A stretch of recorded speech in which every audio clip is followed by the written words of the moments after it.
जब से भेलौ बियाह हमरा भूल गेला तोरा याद तोरा याद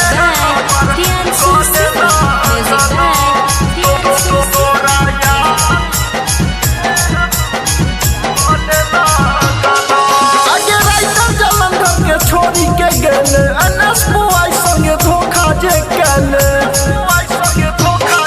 आगे राइटर जलंधर के छोड़ी के गेले कमलेश अशोक संगे धोखा जे केले